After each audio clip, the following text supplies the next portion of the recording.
Estou na Amazônia, vou chorar. Eu até falei um livro. Só. Tá bem, né? Chegamos. Bom, nós vamos falar aqui sobre a ressurreição.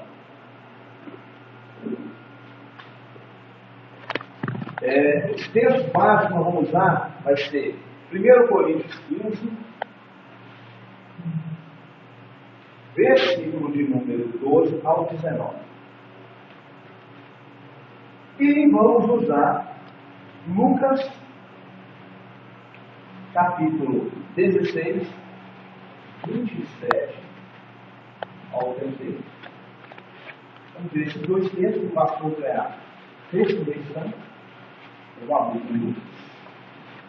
Meu irmão, por favor, leia aí.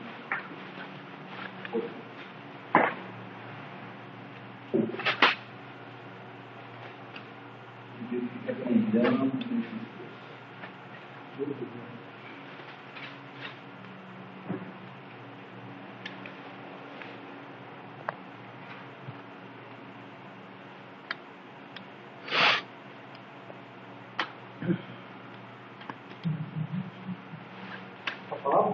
Pode, por favor.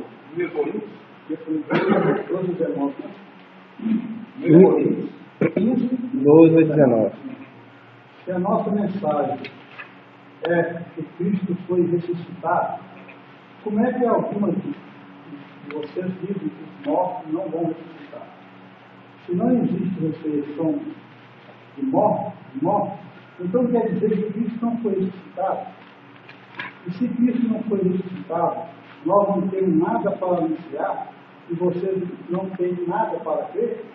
E mais ainda, nesse caso, estaríamos mentindo contra Deus porque afirmamos que Ele ressuscitou Cristo? Mas, se é verdade que os mortos não são ressuscitados, então Deus não ressuscitou Cristo. Porque se os mortos não são ressuscitados, Cristo também não foi ressuscitado. E se Cristo não foi ressuscitado, a fé que vocês têm é uma ilusão, e vocês continuam perdidos em seus pecados. Se Cristo não ressuscitou, os que morreram e creem nisso estão perdidos. Se a nossa esperança em Cristo só vale para essa vida, nós somos as pessoas mais infelizes desse mundo.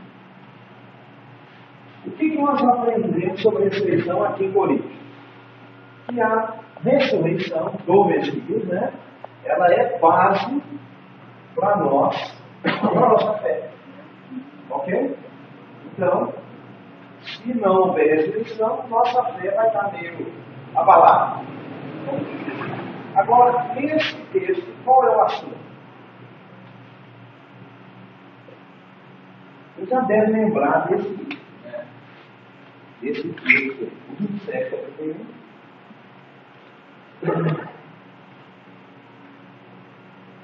Vou ler aqui. Diz: peço a ti, pois, Pai, que envies o mesmo para a casa do Pai meu. Tenho, pois, 5 irmãos, para que testemunhe a eles, para que não também venha para o lugar este do sofrimento. Diz a Abraão: tem Moisés e os profetas, ouçam a eles.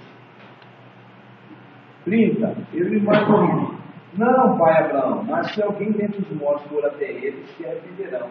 Diz, mas a ele: se a Moisés e o profeta não ouvem, tampouco se alguém dentre os mortos está, serão persuadidos.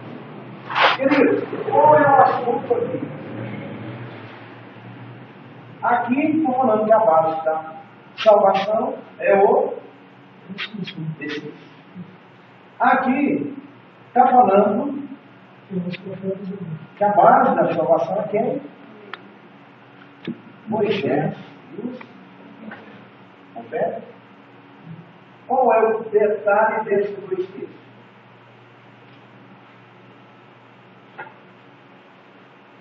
Que você, se alguém chegar para você e falar: peraí, aqui está falando que é o Messias, aqui está falando que é Moisés e o profeta. E agora? Qual é a realidade? Quem é o verdadeiro?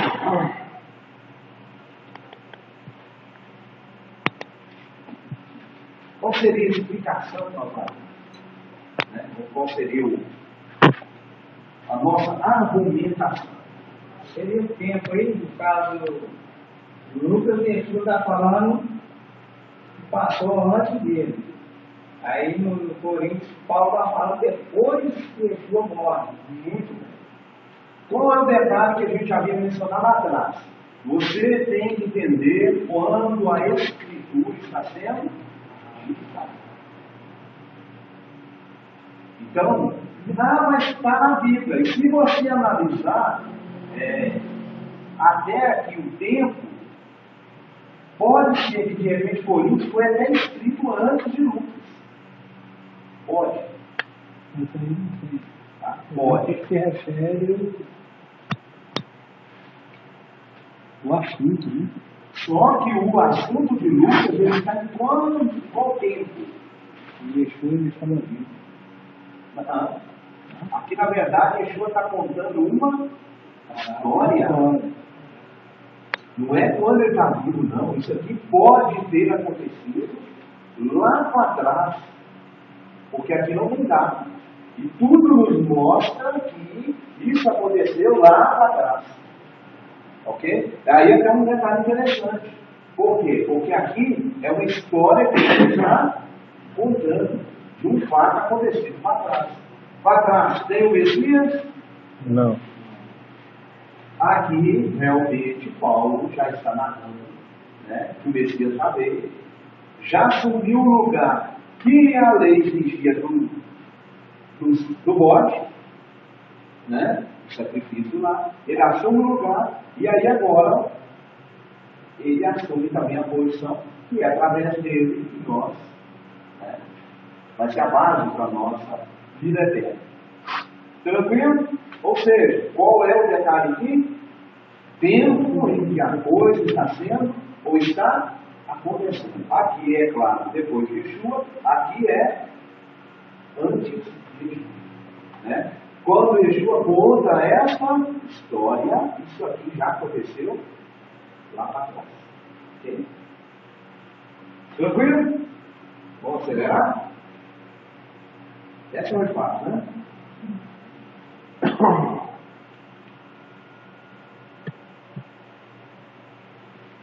Vamos, esse é bom. 21. Aí, ó. Esse é ficou.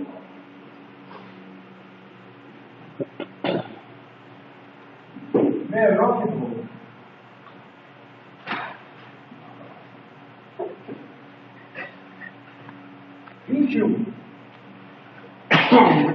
Texto que nós vamos partir de base, você vai colocar ele a decorar. O texto de base para nós vai ser Deuteronômio 18, versículo 15 ao 19. E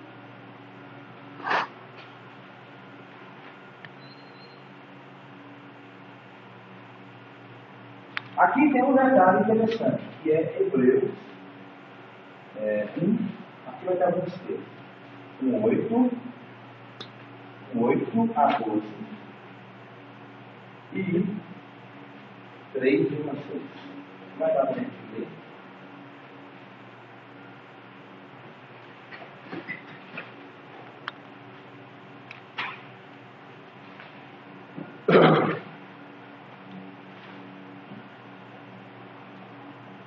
O irmão pega o Deuteronômio, o outro pega um texto de Hebreu, o outro pega outro texto. Agora, uma coisa interessante, e aqui temos um detalhe, não sei se eu já mencionei com você, o livro de Hebreus, até há pouco tempo atrás, ele é atribuído a Paulo. Pouco tempo. Para cá, tiraram Paulo como autor dele, mas até pouco tempo era Paulo o autor. Alguém levanta no seu projetor, a gente vai. Você lembra aquilo? Você me lembra que eu vou pegar uma Bíblia antiga para você ver lá na carta aos Hebreus, carta de Paulo.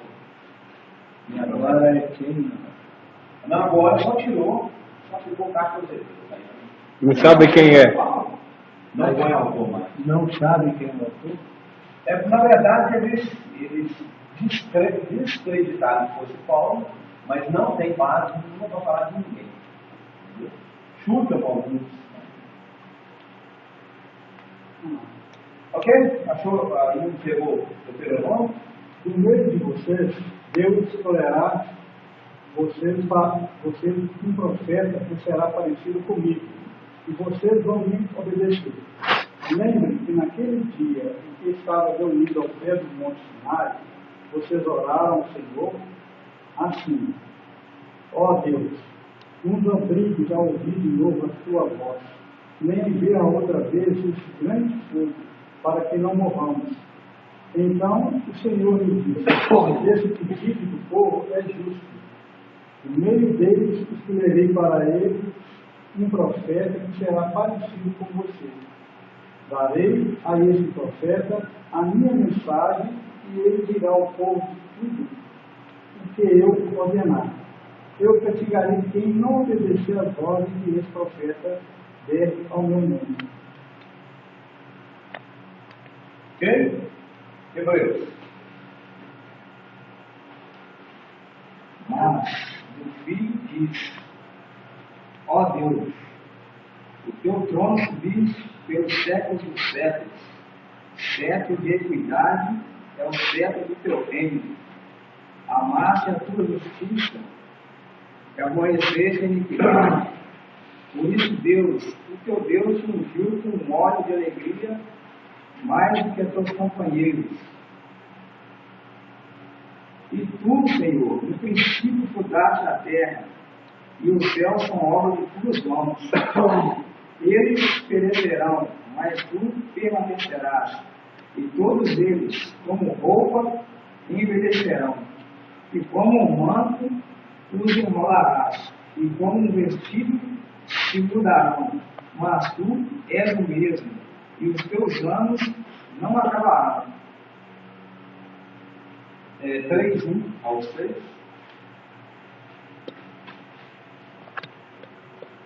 Portanto, irmãos, separados por Deus, que partilham o chamado celestial, devem com cuidado sobre Yeshua, a quem reconhecemos publicamente como emissário de Deus e co-exaltador.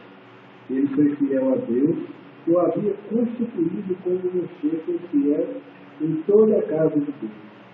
Yeshua, porém, merece mais honra que Messias, da mesma forma que o construtor de uma casa tem mais honra do que a própria casa, pois toda a casa é construída por alguém, mas Deus construiu todas as coisas. Moshe foi fiel na casa de Deus, como o servo da testemunha das coisas que Deus mais tarde tornaria públicas. Entretanto, o Messias, como filho, foi fiel sobre a casa de Deus. E nós somos essa casa, pertencente a Ele, contanto que sustentemos com firmeza a coragem e a confiança inspirada na esperança que temos. Queridos, o que aconteceu principalmente nesse? Esse aqui a gente vai até explorar aí, mas esse aqui, o que a Torá diz? Que haveria um profeta semelhante a Moisés, tranquilo? Aqui já está dizendo que Yeshua é maior. Bom, a princípio, se você olhar, parece que tem uma contradição, né? Porque a Torá diz que vai ser igual.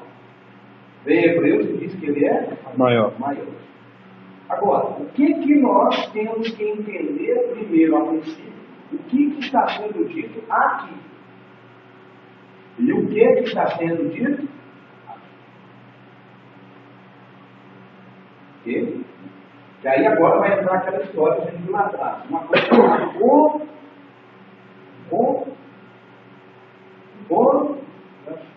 contexto. Qual é o contexto aqui? Qual é o contexto aqui? Isso é uma coisa para a gente fazer interpretação bíblica e não fazer interpretação errada. Tem contexto. Qual é o contexto que está acontecendo, que partiu até no verso que eu usei? Ele é um profeta, né? Mas tem um detalhe aqui no verso 15.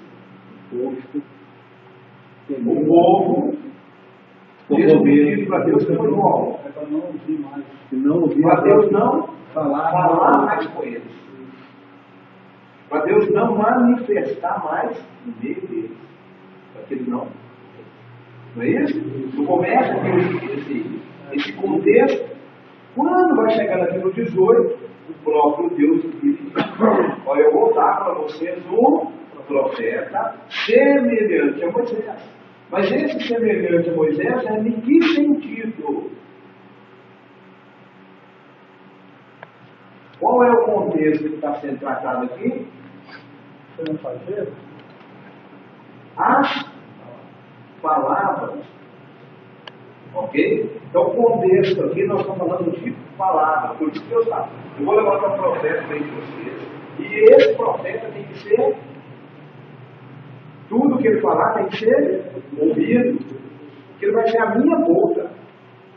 Tranquilo? Seria um porta-voz como Moisés foi. Como Moisés, exatamente. Da mesma forma que Moisés foi um profeta e porta-voz de Deus, esse profeta seria também porta-voz de Deus. Qual é o contexto aqui? Aqui já não está falando de profeta.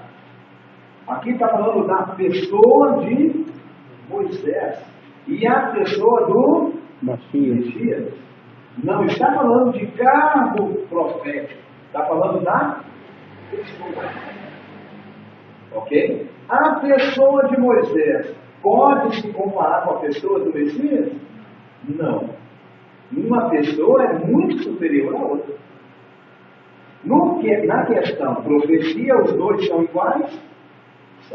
Todos os dois são porta-voz da boca de Deus. São iguais. No quesito pessoa, um é superior ao outro. Né? Até o texto aqui ainda diz, ele foi fiel também. Só que ele foi fiel no aspecto menor. Yeshua também foi fiel? Foi, mas ele foi fiel no aspecto maior, diferente às pessoas. Isso aqui, tranquilo. Agora vamos explorar esse texto aqui. Esse texto também usado aí, ele pode induzir uma pessoa, infelizmente, aí há duas coisas: colocar o Messias como Deus, e tem uma outra palavrinha nesse texto que é a famosa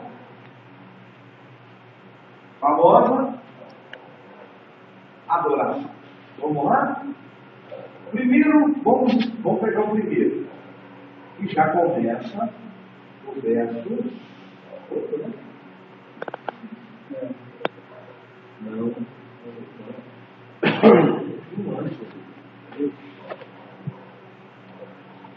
Vou voltar um pouquinho. Começa no verso 5, e aí vai dar para. Deixa eu te fazer uma pergunta. Tem título aí na sua Bíblia? Eu tenho. Qual é o título que eles colocaram nesse assunto aí? No caso do meu passado, a revelação de Deus, o meu filho é superior aos anjos. O meu é o filho dos anjos. O filho dos anjos, lá já está. O filho é superior aos anjos. Tudo bem. Porque eu te perguntei, porque infelizmente, às vezes os títulos lá te induzem alguma coisa. Mas vamos lá. A qual, pois, disse alguma vez dos seus anjos: filho meu és tu. Na sua vida foi a tua, né? Eu aí tenho um detalhe interessante, porque o texto diz assim: tu és meu filho hoje. Vamos lá, hoje. Isso aqui é muito sério, porque isso aqui foi discussão histórica. Isso aqui, desde o século II, vem sendo discutido na igreja. Havia um grupo de pessoas da igreja lá no início que eles defendiam o seguinte: o Messias é um ser humano normal, nascido de homem, mulher, normal como qualquer homem, e um dia Deus o adota. E aí, esse dia que ele o adota, o Espírito desce sobre ele, e é onde é dita essa expressão: tu és meu filho. Hoje, ele te ordenou. Tá? Então, isso aqui é uma discussão histórica. Tá? Temos um detalhe interessante a discutir, que é o seguinte: primeiro, não estou afirmando isso aqui, entendam bem, mas é uma coisa para você pensar. Tá? O que o Messias fez até os 30 anos? 30 biblicamente falando, o que ele fez até então? Mas, biblicamente falando, nada. Não existe nada falando, não existe nada de extraordinário nele. Existe, excetuando que é narrado ao seu nascimento, ok? Partindo de então, o que tem de extraordinário sobre ele? Nada. Só tem uma menção da seguinte forma: o menino crescia, se fortalecia em sabedoria, e a graça de Deus era com ele.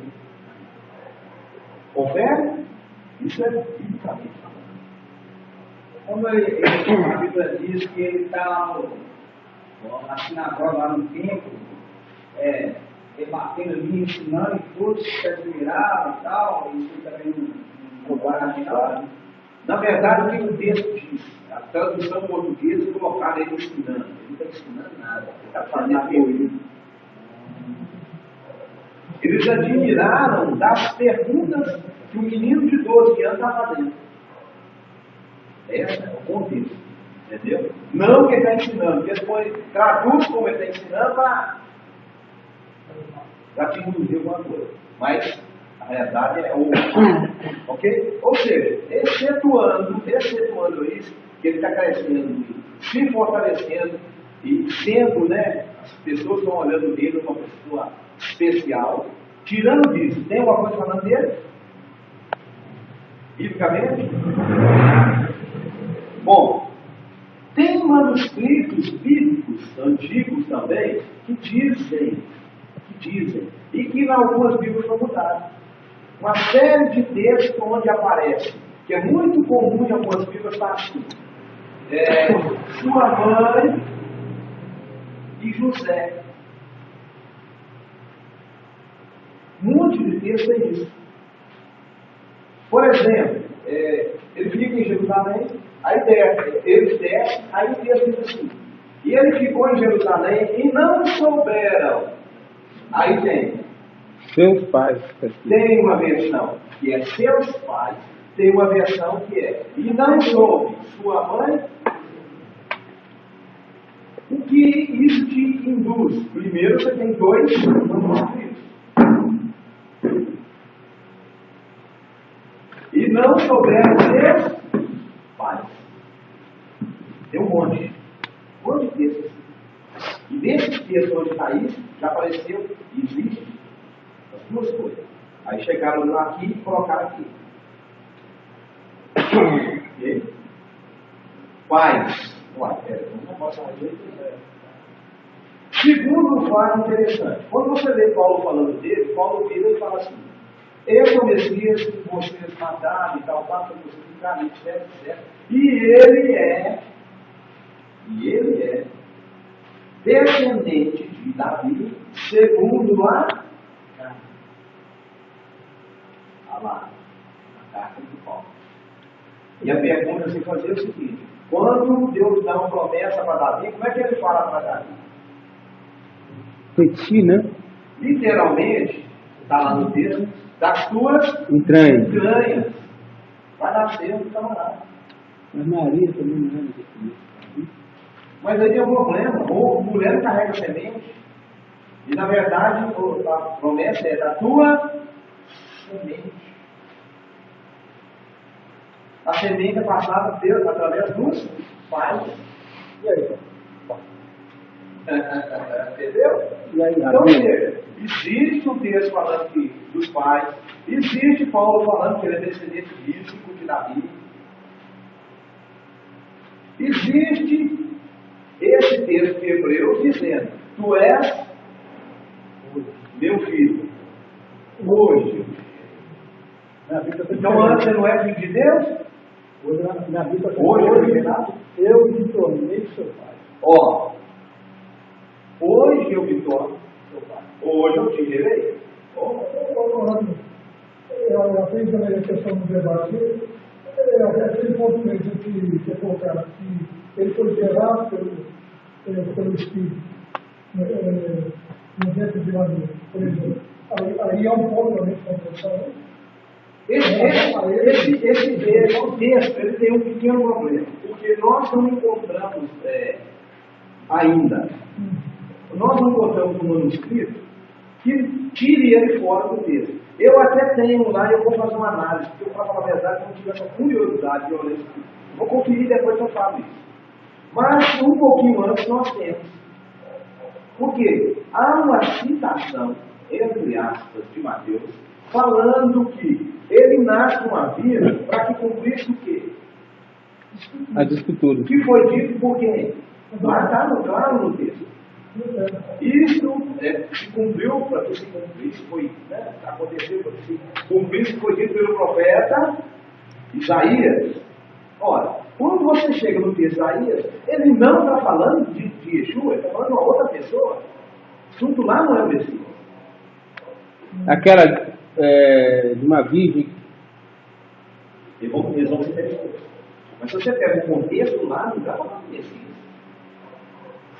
Lá o contexto lá fala de uma outra pessoa? Lá fala de outra pessoa. Tanto que fala de uma outra pessoa, que quando você continua lendo o texto, se você isola, na verdade nem isolando não dá. Porque é o seguinte, a judaica ficou boa, a judaica foi 17 e 14. A judaica já colocou da seguinte forma: eis que uma jovem, a versão hebraica da tradução está assim, uma jovem grávida dará luz ao filho. Versão judaica, uma jovem. Jovem, se você pega no contexto da Bíblia, é jovem. A menina casa com 13 anos, ela é jovem.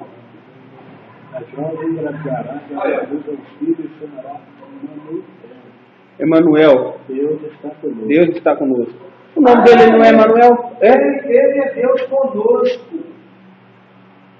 Tem um texto na Bíblia falando que ele é Emanuel. Aliás, se você ler o texto, Chamará. será o seu nome. Aqui está chamará, mas Chamará. será o seu nome. Seu nome. Emanuel. Mas o nome dele não é Emanuel? É Yeshua não Yeshua. recebeu o nome de Emanuel, não? Yeshua é Emanuel. Ele é Deus conosco. Isso quando eu quero dizer que ele é Deus. Tira isso fora. Nesse 3,15, se comparando, como é que está aí? Quem diz 3,15 de Bereshit? Da semente da mulher, Da semente da mulher. Quem é a semente da mulher em Gênesis 3,15? Israel. é isso, né? Não é Yeshua ali, não? Não. Mas que base você tem para falar que ali Ué, tem só que... eu tenho. Qual que é o texto? Porém, animosidade entre você e mulher, e entre seu descendente e entre o descendente dela. Bereshit é Gênesis. A sua cabeça e você ferirá o calcanhar. É Gênesis quanto? Bereshit 3,15. Mas o que já a cabeça aqui, aí é algo. O pessoal fala que ali está falando de Yeshua. O descendente da semente da mulher, o descendente da semente da mulher, o Israel vai gerar o Messias. Né? E o Messias vai fazer isso. Sem problema. Entendeu? A descendência da mulher que vai nascer Messias. Ah, não, mas aqui está falando, aqui fala assim, e ele ferirá a sua cabeça, você lhe ferirá o calcanhar. Não, aí está falando da descendência, não é da mulher. Pois é, Mulher não tem nada a ver. mas eu não entendi. Em todas as vezes que eu li esse texto, eu não coloquei Yeshua aqui de forma alguma. Mas eu colocava Yeshua. Não, porque a serpente não vai ferir o calcanhar de Yeshua. Feriu. Feriu. Não, mas ele não deu na cabeça dela. Ele pisou na cabeça dela. Não. Ainda não. Não, pois é, mas já... Esse feriu o calcanhar aí é uma linguagem. Entendeu? Não é literal também. E eles não pisar na cabeça do serpente também não é literal. Não, eu sei. Mas aí está colocando entendimento que se tem aí é de que esse seria o Gabriel Yeshua no cavalo? Não, eles interpretam, mas Não é isso. é Yeshua, mas não é do cavalo. Essa inimizade que estou falando aqui de descendentes são nações, então. Haverá inimizade entre a tua descendência e a descendência da serpente. Pode ver que são descendentes. Quando eu falo que a cabeça são nações, não é? Não, mas aí, quando vem depois, porque aí dá descendência dessa semente da mulher, né? Vamos dizer assim, vai ter uma descendência, vai? Primeiro fala da descendência, e depois vai falar o quê? Vem nessa tradicional. Leia. Eu farei com que você e sua mulher sejam inimigas uma da outra, e assim também serão inimigas a sua descendência e a descendência dela. Essa esmagará a sua cabeça e você ficará ao calcanhar da descendência dela. Uma fica Da descendência. Mas qual é a descendência da serpente? Você ficará. Viu, Rabi? Está falando lá da descendência. Viu, Rabi? Como eu sou da roça, e na roça é muito comum a questão da pessoa ser picada de cobra, né? Então eu sempre entendi essa passagem como isso, a frequência que acontece, quando se matava a cobra pela semente, né? E a semente picar as pessoas, a serpente picar as pessoas. Eu sempre entendi isso voltado pelo cotidiano que a gente vivia ali. Mas me diz uma coisa, qual que é a descendência de serpente? A serpente não é Satã? A serpente é Satã. Quem é a descendência da serpente? No princípio da Bíblia, é muito comum usar uma expressão assim: vós tendes por pai o diabo, vós sois filhos do maligno. E essa descendência do maligno, ou esses filhos do maligno, haveriam de ferir. Pois é, mas essa sentença, ela foi dada ao animal ou que estava por trás do animal? Ele já não estava condenado? A questão não é condenado. Não, mas ele já não estava. A questão é o seguinte: vamos lá de novo. Existe uma serpente, você fala assim, essa serpente não vamos matar ela. Você já deu a condenação para ela. Agora vai pegar. Não, tem uma serpente aí, gente. Se você achar ela para matar, qual que é a condenação dela? Já está condenado a serpente? Já. Agora, você já matou? Até chegar o dia que pega ela e que esmaga a cabeça dela, e ela vai ficar muito grande. Ela continua aqui hoje, de que forma? O diabo hoje, na cruz o Messias pisou na cabeça dele? Pisou não. Vai haver um dia ainda que isso vai acontecer. Vai. Mas ela continua agindo ainda contra a descendência. Contra a descendência. Continua. Contra a descendência da mulher. Né? Agora, um dos descendentes da mulher vai pisar na cabeça dela e vai também, se você analisar, inclusive, na descendência da serpente, tem um camarada, na verdade, não é dois. Está lá no Apocalipse. É o anticristo e a besta. É descendente da serpente? É o anticristo e a besta, seria? Sim. O anticristo são os profetas. Falso profeta, né? São descendentes da serpente? Sim ou não? Sim. Sim, atuam sob o poder dele. A Marta está falando do ladrão, né? Sim ou não? Quando Yeshua vem, o que ele faz com esses dois camaradas também? Está lá no livro. E junto com esses dois, o que ele faz com a serpente? Aí a pergunta, aí está a cabeça esmagada? Qual que é a atuação da serpente depois que ele pegar todo mundo e lançar no lago de fogo? Tem mais ação da serpente? Não. Já vai ficar mais alguém? Nunca mais. Mas até então, e nem a Manuel de Isaías. jovem é? Não quer saber do pai. Esse é Manuel. Primeiro detalhe é o seguinte: primeiro fato que está em Isaías, primeiro nós vimos na Bíblia judaica, que lá está falando o quê? O próprio Adonai dará um sinal. Quando você sinal, o próprio dará e dará. Opa!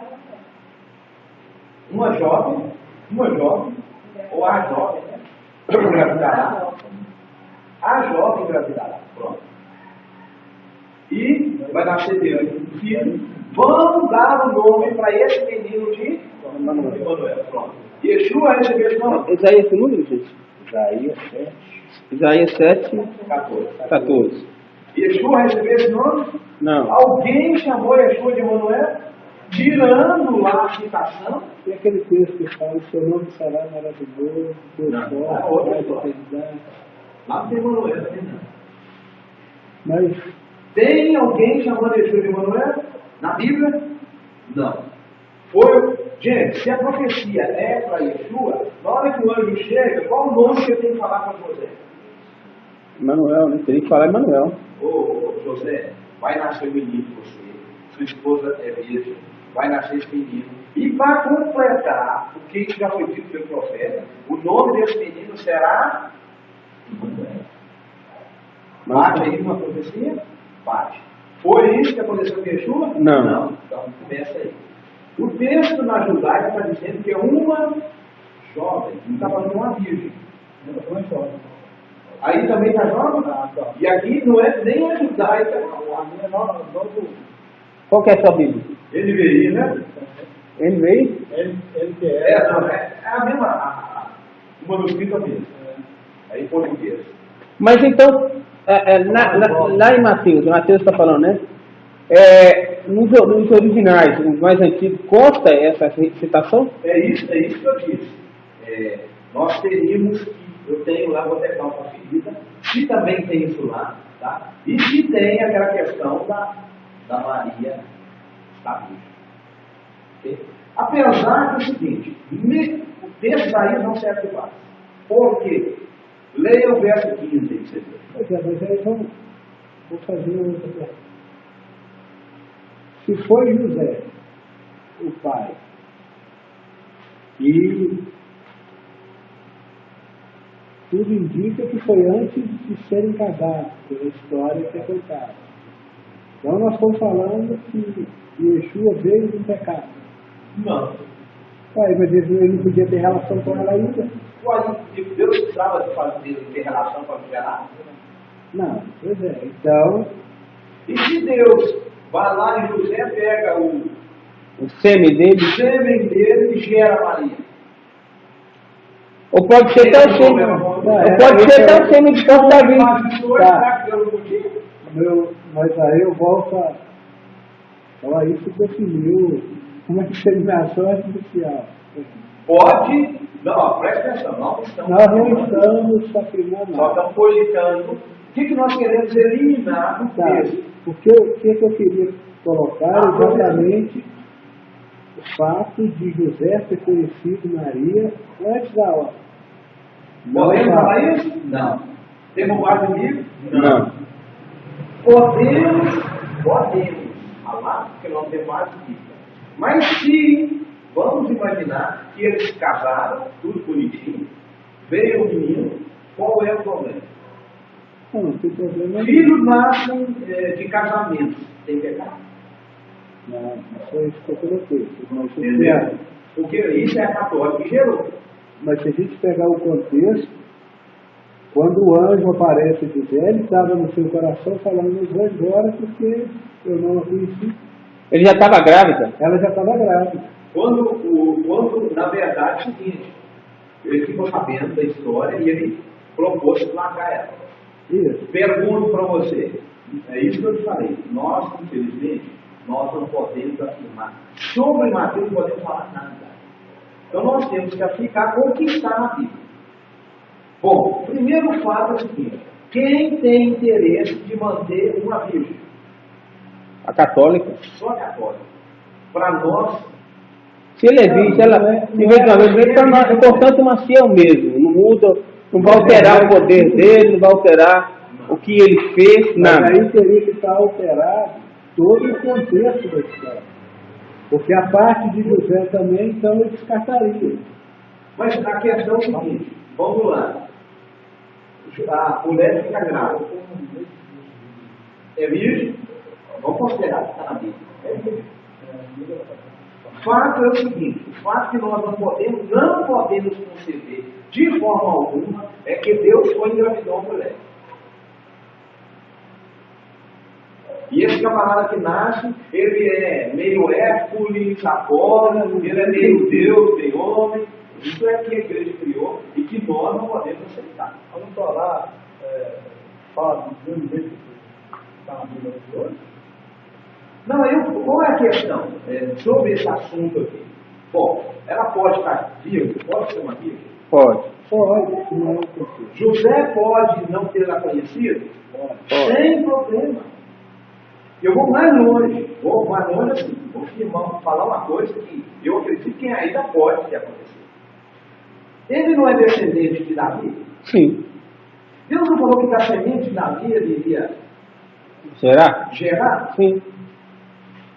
Quem é que me diz que Deus não pode ter pegado a semente de Davi? O próprio Davi colocado dentro de Maria. Deus é Deus para isso. Você acredita que Deus pode fazer? Não. Com certeza. Pergunta, ela continua viva? Sim. José fica sabendo que ela está grávida, não é dele, aparentemente ele não fica com ela, e ele vai tentar, bate tudo com o texto? Não. Bate. Só o que eu não posso admitir, entre aspas, que a citação do texto é para cumprir o que foi dito pelo profeta, porque o profeta não disse. Só isso é. Então a citação que está ali foi colocada indevidamente. Pode ter sido colocado por alguém? Pode ter sido? Pode. Porque historicamente, biblicamente, teologicamente, você interpreta o texto não está falando isso. Não estou dizendo que ela não está virgem, tá? Eu estou indo até mais longe. Né? Eu estou dizendo que ela pode sim estar virgem. E, de repente, Deus foi lá na semente de Davi e trouxe e fecundou ela. Ok? Não busca DNA de uma pessoa há milhares de anos? Sim, André. Descobri isso hoje. Agora, se você ler 7,14, primeiro, está falando a Bíblia? Então essa versão já tem. Não é verdade. Está falando a Bíblia? Não. Quando você lê o 15, piora a situação. Porque assunto aí, quando você lê o contexto, está falando de um assunto que não tem nada a ver com isso. Ah, mas e o nome Emanuel? O que é Emanuel? Deus conosco. Não? Deus está conosco. Está conosco. E quando esse menino nasce, é uma profecia que é dito para ele, para o povo que está meio desnorteado, que o rei está chegando, para a princípio destruir a cidade. E esse menino vai ser vamos dizer, um ícone no meio do povo, para que as pessoas olhem para o menino e lembrem, Deus está conosco.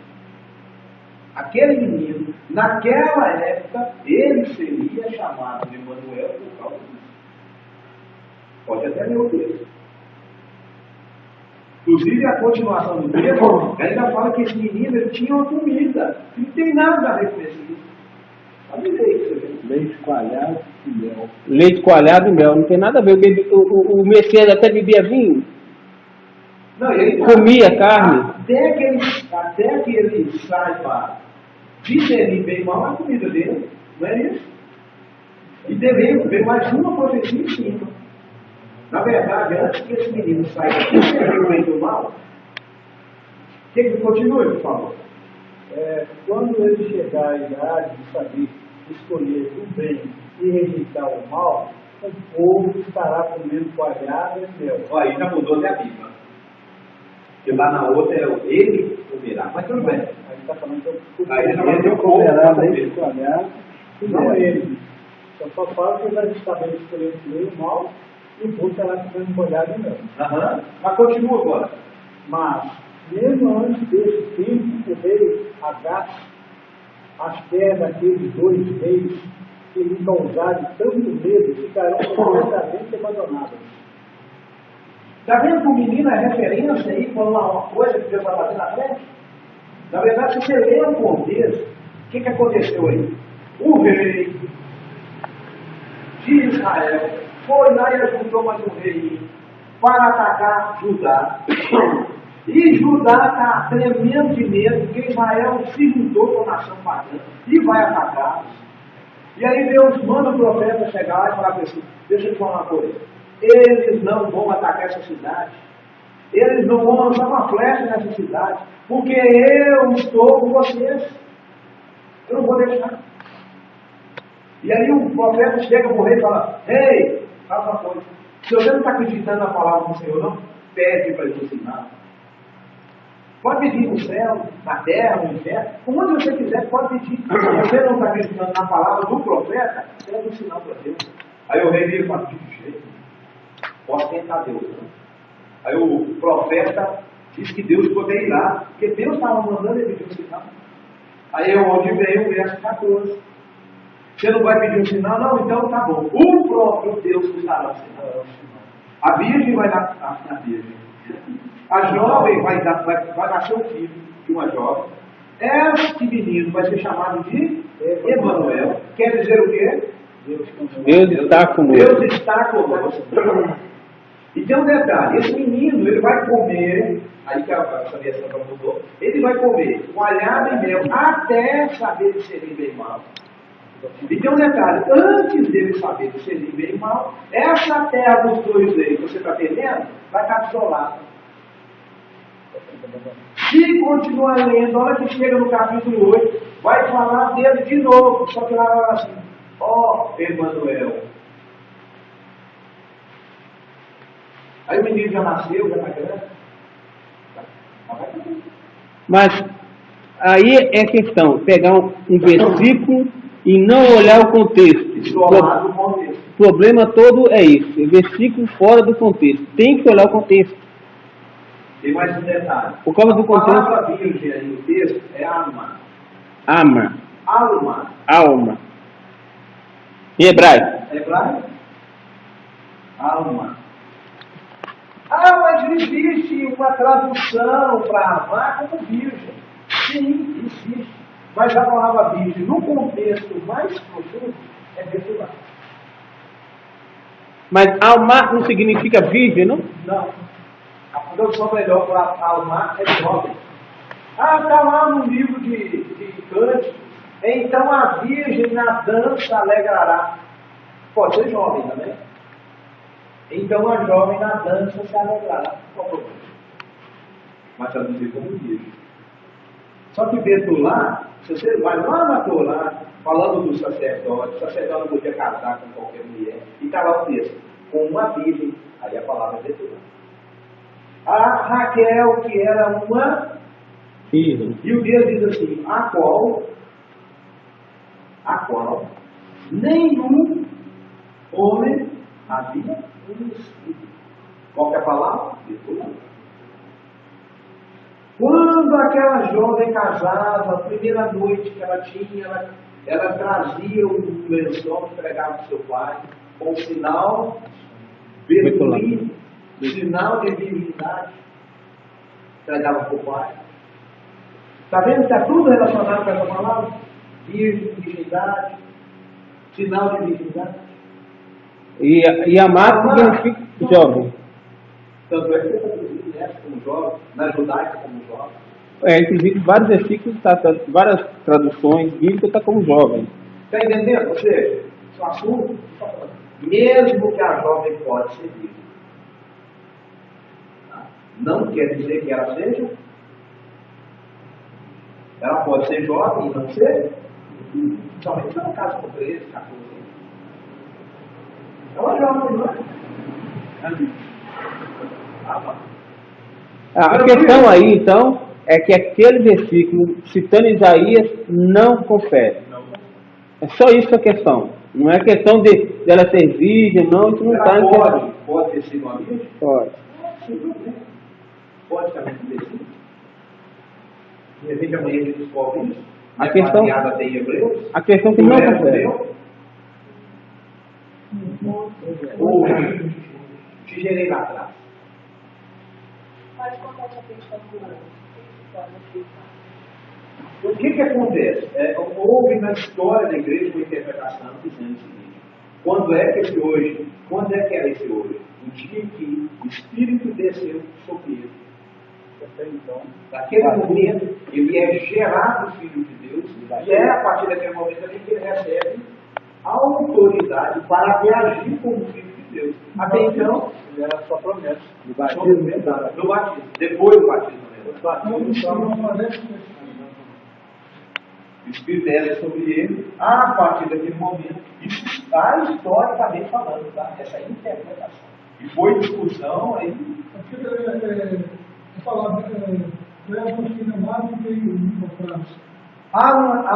Bem, deixa eu te falar, há um manuscrito desse texto, que é o seguinte: tu és meu filho amado, hoje te gerei.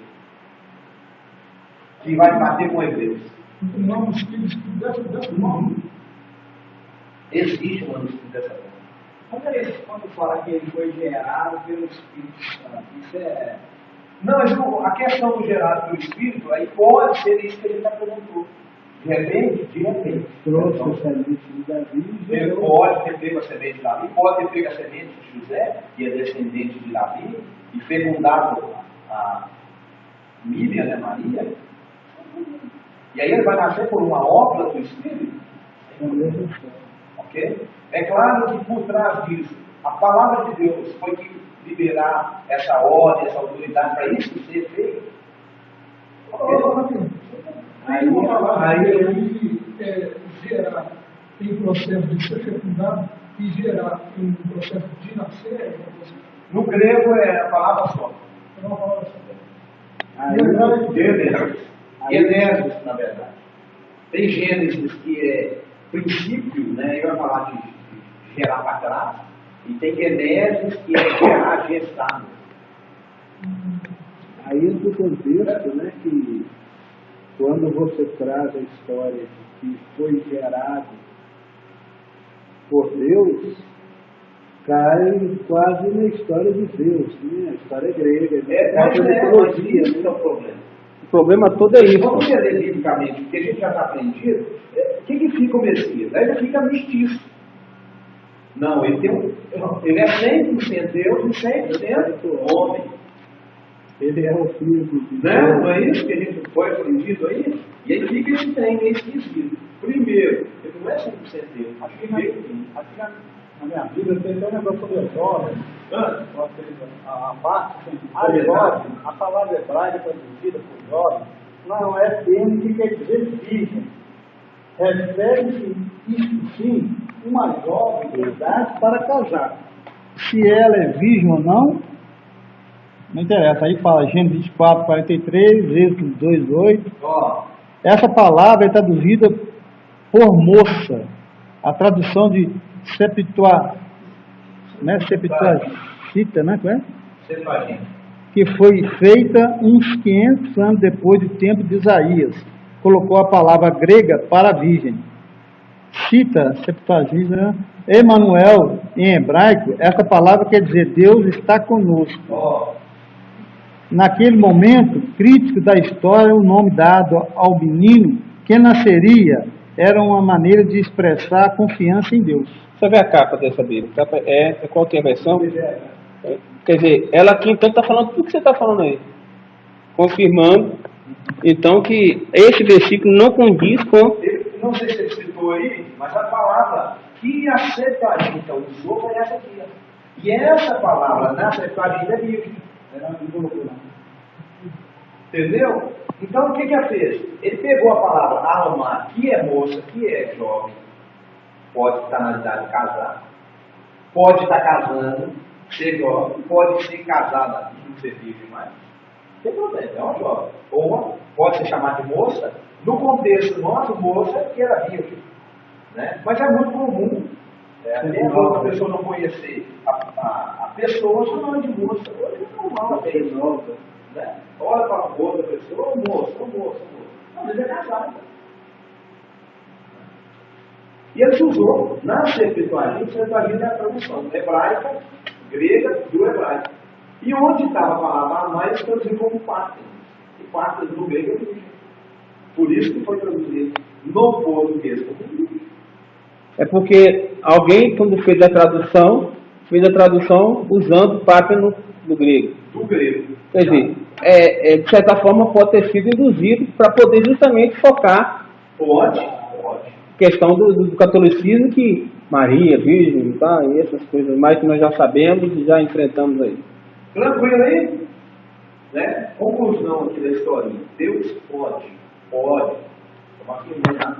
Até agora não tem base, tá? Deus pode ter. Agora, um fato é o seguinte: como é que um homem é gerado com 13 cromossomos apenas?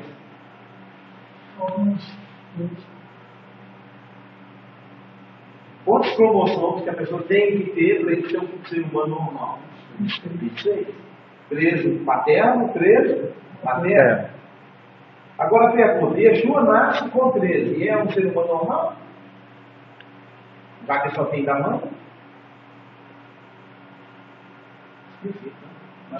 Se faltar um cromossomo, o camarada nasce como, usa uma linguagem que você já conhece, debilóide. Ele é uma pessoa com problema, se faltou um cromossomo. Se passou um, ele tem problema também. O Messias falta 13. Tem que ter a solução masculina, com certeza. Tem que ter, vai fazer a geração normal. E até não pode ter usado até o cromossomo do lado da própria Davi, do próprio José, sem ter tido relação. Isso é Deus. Deus pode fazer tudo para Deus. Até para falar que ele está descendente, aliás, da semente dele. Ele gerado do próprio ventre dele, a palavra ventre, né? Mas dentro do texto, as palavras hebraicas indicam que Maria era virgem. Não tem texto hebraico, só tem o grego. Infelizmente, os textos hebraicos tudo foram queimados Porque a na época da Inquisição. eu vi sobre José ficar com ela e indica que ela. Pois é, a princípio, o texto que nós temos é esse. Então vamos considerar esse texto? Vamos considerar. Mas diz que Mateus foi feito em hebraico, né? Mateus foi escrito, já foi provado que existem manuscritos de Mateus em hebraico. É dito que ele foi escrito. Mas a questão é a seguinte: quais os manuscritos antigos que nós temos? Grego. Entendeu? Mas vamos considerar que o texto existe, está lá, seja verdade. Vamos considerar. Ela era virgem e ele tentou deixar ela, porque ela ficou grávida. Né? Fato é, pode ter sido dele mesmo? Pode. Pode ser de Davi, que Deus foi lá e pegou. E Paulo até vai escrever isso na frente: esse camarada que nasceu aí, ele é descendente de Davi, segundo a carne. De qualquer forma, ele seria. Está entendendo? Gente, fato, o que é fato? O que eu só queria afirmar? Que 7,14 daí não está falando isso. Apesar de Mateus supostamente ter dito. Que aí nós não podemos afirmar. Por quê? Se Mateus é um judeu, conhecedor de escritura, ele vai citar um texto que eles, como judeus, sabiam que o texto já cumpriu, estava lá falando de uma outra coisa, que é a história. Está entendendo? Não é um caso de Isaías 53, que é outra história. Né? Se vai lá em Isaías 53, cita falando do Messias que está na frente, ou Salmo 22 falando do Messias que está na frente, mudou a conversa. Aí você viu, o negócio está achando mesmo na palavra. Mas Isaías 7,14 bate. Tem esses detalhes da língua, e o detalhe histórico mesmo do próprio texto. Amém? Ou seja, a única coisa que eu quero te dizer é o seguinte: não baseie Isaías 7,14 para falar disso. A questão dessa Bíblia, Mateus ser hebraica, existe algum comentário que existe esses livros, e aí onde estão esses livros? A gente não teria acesso ao original, será? Eu vou falar a verdade, a gente tem um texto hebraico, né? Mas eu, para falar a verdade, não tenho tempo ainda de fazer uma análise assim, comparando até com o grego. Por quê? Porque existe hoje textos hebraicos que foram feitos em cima do texto grego. E aí? Mas não adianta. Não ajuda. tem que ser o contrário. Né? Tem que ser do hebraico para o grego. Mas que base a gente tem para afirmar que o livro de Mateus foi escrito em hebraico? História. Historicamente, tem citações dos pais da igreja falando isso. Então, homens que viveram lá no ano 200, 200 e pouco, falando de Mateus, escrito. Com a Inquisição, eles queimaram todos os textos hebraicos. Não, lá atrás, não. Essas citações existem. Algum lugar ainda existe. Oi? Só Deus sabe o que tem guardado essa chave de Roma. Não, fala. Não.